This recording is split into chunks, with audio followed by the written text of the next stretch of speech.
Welcome to MidLIFE Matters, where we celebrate women's wisdom and wit. I'm Georgian Lussier, your host, and I'm delighted to introduce today's guest, Michelle Traub.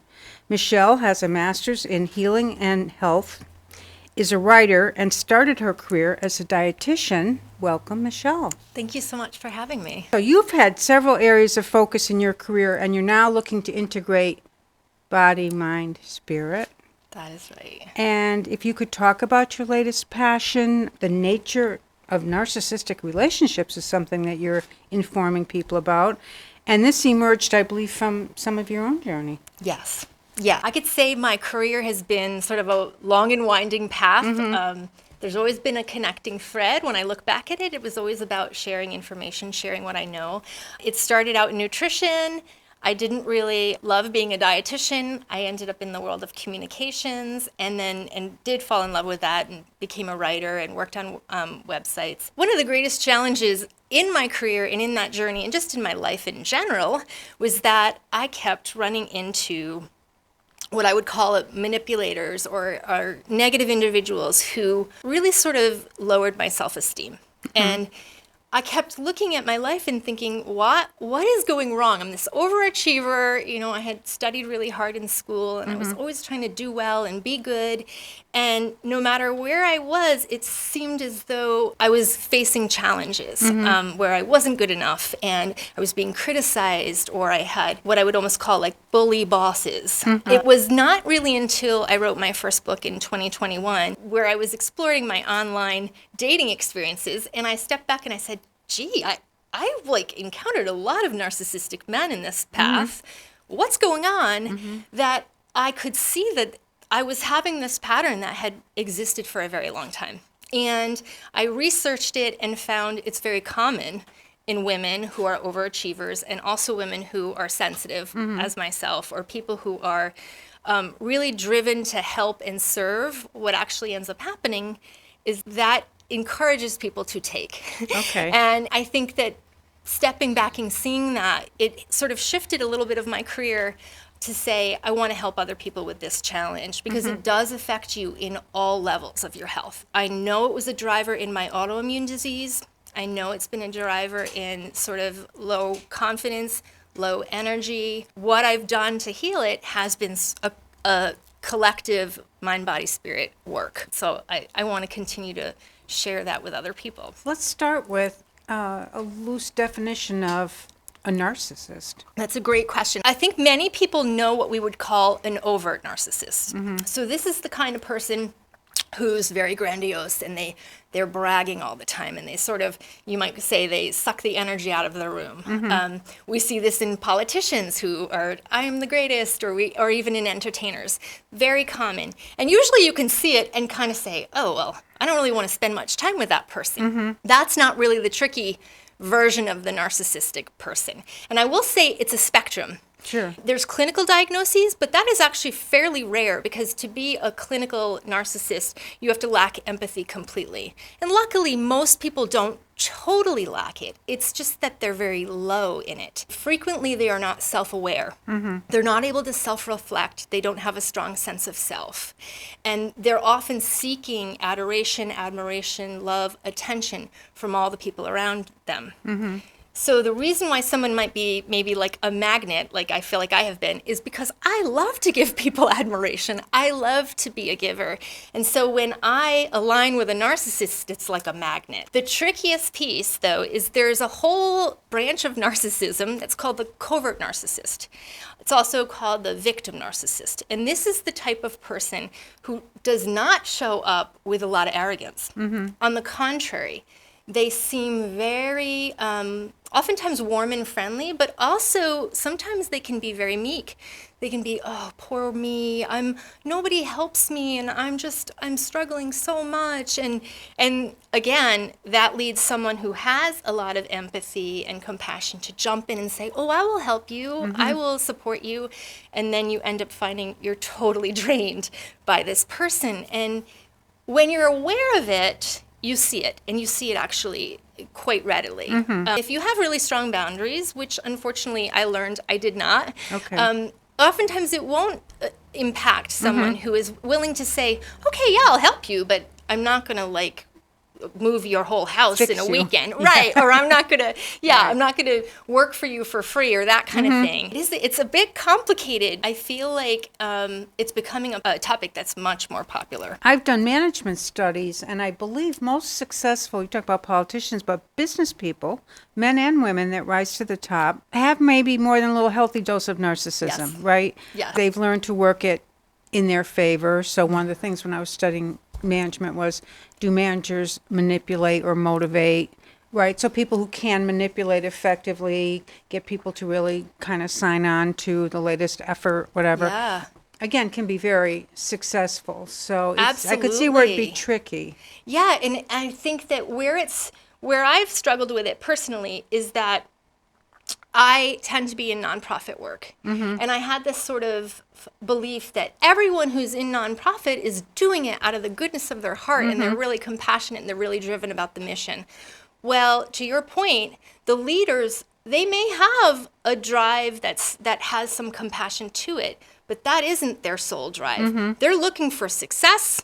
They're looking for monetary gain. I mean, I've worked in numerous nonprofit arenas where the lead management was making great six-figure salaries, and then the people at the bottom, all the dedicated worker bees, I like to call us, were making like poverty wages, 25, 35,000. What you're told by a manager like that is, well, we can't afford anymore.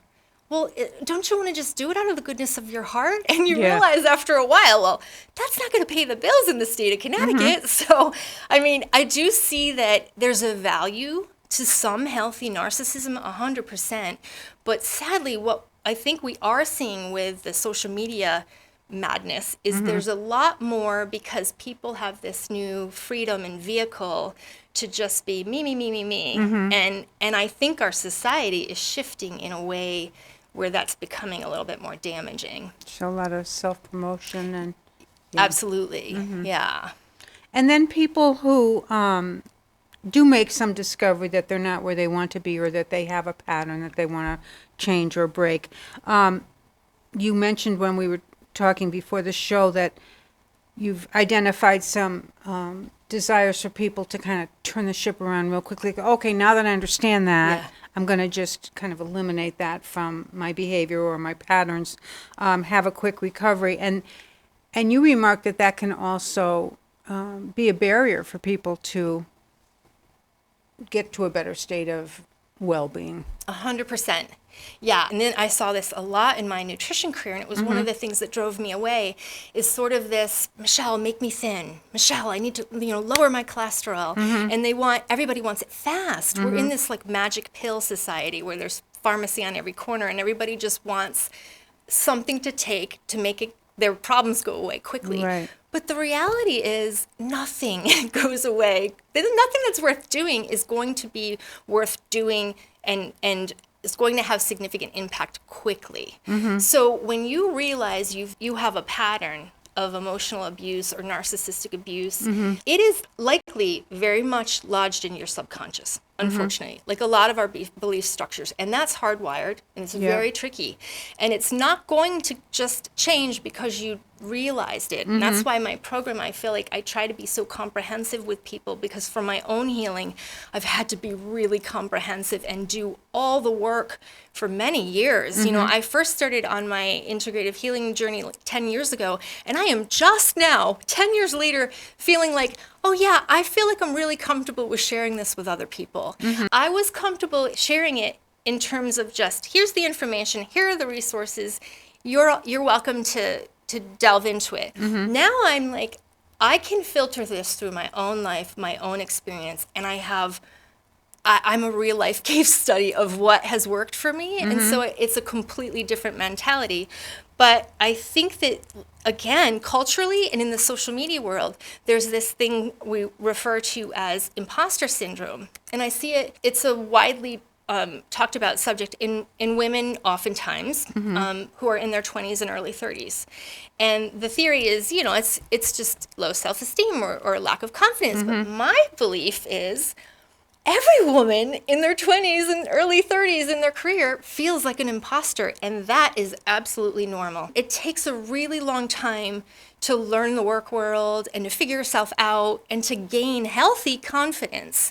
I think if you come out of school and immediately think, I'm going to be in the corner office and I'm going to be making boatloads of money, that's actually a really unhealthy belief. It's actually a little bit narcissistic. And so my fear is I see that as society becomes more narcissistic, there's all these people holding themselves to an unrealistic standard. Okay. You know, that I don't think I had myself figured out until my late 30s, if even then. You know, I'm still constantly a work in progress, and I'm 48. So. Okay. And I know, again, from a management standpoint in business, women have been advised, you know, fake it till you make it, because women historically, when it was much more about man's world, weren't as inclined to say, oh, I can do something if they didn't already have a lot of experience with it. Yeah. Or they would be more self-effacing. Well, I would need help, whatever. And men characteristically were painted as jumping in more often. That's not true in every case, but that dichotomy was present, and a lot of the coaching around women in business was, got to really push yourself forward and not have to have everything all dotted and crossed and whatever in order to start something. So that, again, I would see as an interesting balance, particularly for women now. Say they're in college, they're used to being kind of equal with men, whatever, and they're getting out. But it sounds like what you're saying is women tend to be a little more subject or prone to a lot of mixed feelings about who they are, what they can be, and their success factors, perhaps. Absolutely. Yeah. I think it's not just, you know, a lot of times we do point to, well, everybody just has low self-esteem, but it really isn't that. It's not just that. There's so many societal norms and there's limitations. My feeling is that we have to be easier on ourselves. That's what my thought is. This idea that you have to be perfect out of the gate. Like you said, men don't have that so much. I know some do, but not as much. And I feel like that's part of the shift, is that we need to be supportive of women and let them know, if you're feeling like uncomfortable, that's a real feeling. And the whole fake it till you make it, that doesn't work, because again, I mentioned the subconscious mind. In your mind, you know, I'm not making it, and this faking is not really working. So it's sort of this, I see the premise, and sometimes it's the catalyst to push a person forward, but they have to have something to build up that momentum and keep that sustainable. Like they have to be working on their own processes to really know that they're worthy and that their work, I think sometimes it's as simple as like stepping back periodically and saying, well, what have I done this year? And sometimes it's like, well, you wrote 20 articles and you launched a website, and it's like, oh, wow, okay, I guess I'm not failing. Right. You know, I just don't think we do that enough. And interestingly, as I've interviewed many people on this show, and I ask people advice they'd give their younger self, which we'll get to later, that's a very common theme, is that women will say, I wish I knew it's just going to take time. I wish I could have been kinder to myself. Yeah. I wished I had a little more fun. I know I needed to be driven because I had certain goals, but I wished I had more of a mix, and that I would tell myself it's going to be okay.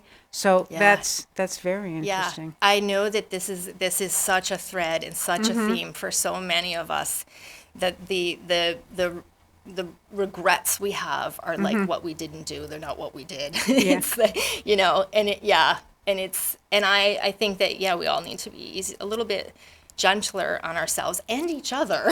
Yeah. Which is why I feel like for me the narcissism piece has been so upsetting to me. It's because I really am someone who wants to support other people, other women, and to have that come back at me, right, and have it be, sometimes when you are like that, honestly, people think, what's your angle? Yeah. I can't tell you how many times people have assumed the worst of my intentions when my intentions had absolutely nothing but positive. And so that was so shocking to me. And I had to really step back and say, not everybody is like you. Right. Not everybody operates like you. That's a great learning, right? Yeah. That we again and again come in touch with. let's talk about your work as your dietitian, because that's where you started. Yes. And yeah, you made an interesting remark to me that you thought food is very personal. And that was one thing that you Yes. found out of sync with how you like to operate with like Yeah. telling people how to eat, for Yeah. example, right? Yeah. Part of my nature, as you can probably already tell, is I'm very sensitive and I really like to be supportive of people. And so when I went into nutrition, and I'll tell you, my first career choice was elementary education. Okay. And I changed my major quickly because I thought, oh my gosh, there's no way I can stand up in front of a classroom of little kids every day. And I'm grateful I made that choice because I am quite introverted. And Okay. that would have probably been very difficult. What I still hadn't really figured out about myself was the whole telling people what to eat piece was going to feel bad. Okay. Because people love their food. And I can't tell you how many people would come to me. And I worked at the VA in West Haven, and I loved my patients, and they were so sweet. And they'd come to me and they'd say, you're going to take away my cookies, and you're going to take away this. And I just thought, oh, I hate being the bad guy. Yeah. I don't want to be the food police. And over time, beyond that, my patients were very sick, and many of them had PTSD. I was not emotionally equipped at 23 years old to handle that, and I would go home crying, and it was just, I didn't know how sensitive I was back in those days, and even how introverted I tend to be. So if I did that job now, it would be completely different, and I'd probably love it, and I'd probably bring a different flavor to my work. But because of 23-year-old me was feeling like I hate taking away from people, it just, I can see why it just wasn't going to work for me. I think, again, that's a great point about when we're at different stages of our lives, we can operate and function differently. We've just got a lot more to work with. Yeah. Part of that is self-knowledge. Right. The experience base that we build up. I use the term, we learn to zig and zag. We don't have all those tools when we're younger. Right. And so that's interesting that you did make that shift. And am I correct that you were like Subway's first dietitian? Yes. Oh my goodness. Yeah. So that was the thing about my career that's sort of funny is I feel like my career was in reverse. I had really cool sort of what people would call impressive jobs very early. And then I felt sort of like disillusioned by them. It was like, oh my gosh, this is too much power, too much responsibility, and I'm not totally wanting to step into this. The thing about the Subway job was really interesting. People can't do this anymore, and you're in HR, you have an HR background, so you understand this, but I got so desperate at the VA where I was just like, this is not working, and I'm really unhappy, and I started to just brainstorm, what can I do? And back in those days, we still had want ads they were looking for a marketing person at Subway, and I was like, oh my gosh, how cool. I didn't even know Subway was in Milford because I was new to Connecticut. I'm from Rhode Island. Okay. On my lunch break, I pick up the phone and call the HR person and say to them, I'm a dietitian and I know you do a lot of nutrition marketing, and I'm just curious, do you have any interest in working with a dietitian? And they said, yes, actually. And they said, come in for an interview, and then, like, the rest is history. And I started the job, and I loved it at first. It was really fun. It was really interesting. The Jared Fogle weight loss extravaganza started then.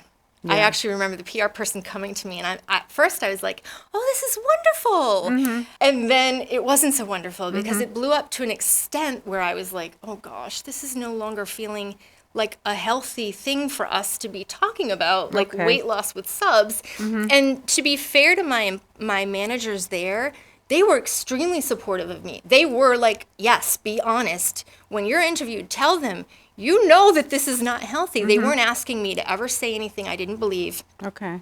I just felt a piece of me saying, this isn't the kind of work I want to do anymore. I really want to do things that feel like I'm more helping in the world. But the funny thing was I worked closely with the web manager there. And this was when the internet was brand new. Okay. I know it sounds silly to people. So I didn't have the internet until my second job. He used to put up my nutrition materials, so I'd write things for him or create printed materials. I'd send it to him, and he'd have it up in 5 minutes. And I would just be like, this is magic. It was like, magic, I want to do this. Yeah. And that is literally how it happened. So I ended up taking HTML classes. I got into a web design firm. I was originally thinking, I told them I want to code because I thought, all right, that's basic enough. I'll Yeah. do coding in my day-to-day, and then I'll volunteer, and then I'll Okay. feel fulfilled. Okay. And they said, no, you're not going to code. I'd been there for like a week. They're like, you can write. We want you to write. You're going to do our web marketing. And it really, the rest is history. I started writing and I started working on websites. And I've had that thread consistently. When I've been lucky enough, I've been able to weave back in the nutrition information so that I can do both. Yeah, so it's been pretty cool. Right now you're writing and you have this program you've developed and you offer free tools from your graduate work, and we'll have that website up for people. And what attracted you to the master's program at the Graduate Institute? Well, it was very synchronistic. There was two paths, really. There was my intellectual desire, because when I did graduate with nutrition, I felt sort of this void. You learn everything about the body and food, but you don't really learn that much about exercise, and you don't learn very much about herbs and supplements, which I was very intrigued by. That was like a whole other subtext. And I would self-teach and read up about it, but I never had the actual formal education. And then I got very sick. I got very sick with progression of autoimmune conditions and was really energetically depleted. I was having anxiety attacks, and I just thought, I'm not getting better, and the conventional medicine system wasn't helping me. And I was like, I have to take this into my own hands. Right. I ended up finding the program because they were giving a free talk on a topic that I wanted to write a book about. So this is how the universe works. It was about lowering cholesterol without medications, which has been a passion of mine since I started. And I go to the talk, and they hand out at the end a flyer for the program, and I went, you've got to be kidding me. I could get a degree in this thing that I absolutely love. And it was probably one of the best decisions I ever made, because my life shifted and my health got better and my awareness got better. And suddenly I was taught things not just about the body, but about mind and spirit and how it all interplays, and everything made more sense, at that point. And that's called a Master's in Health and Healing? Yeah, Integrative Health and Healing. Yep. Wonderful. Yeah. Put it together, right? Exactly. And your future goals and plans? That's a tough question, but I really just want to keep putting my work out into the world. I want to do good. I want to be of service to other women, especially women, and men as well, who've gone through the kinds of challenges I've been. I really feel like it is my path to help others help raise their self-esteem, get their self-love back in alignment, and really heal themselves on the full spectrum, mind, body, spirit. So I'm not sure what that's all going to look like. Yeah, it's always winding for me. Yeah. We've talked about, as we age already, the benefit of reflecting on our journey, thinking about our younger selves.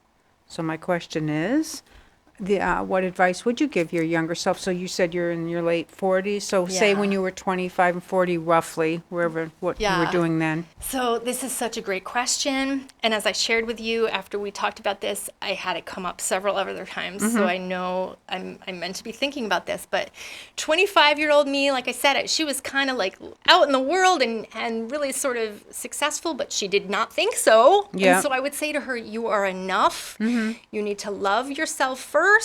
You cannot worry about what everybody else thinks of you. What only thing that matters is what you think of yourself, and that you are doing work with integrity and compassion. 40-year-old me, 40 was probably the hardest year of my life. I lost my grandmother-in-law, a dear aunt, my father to a long battle of Alzheimer's, and had to put a cat to sleep who I had raised since he was a kitten for 12 years. And so it was like a lot of loss. Life crushed, yes. And I will tell you one thing I could see the perspective of was that this was why I did the master's degree when I did, because that happened 2 years later. Okay. And I had tools that I never had before. I had meditation, I had deep breathing, I had grief work. I knew how to handle it, and I could get through it. That was a catalyst to my ultimately leaving my marriage and restarting my life. So I would tell 40-year-old, you're going to do it. Keep going. I knew I was going to get choked up.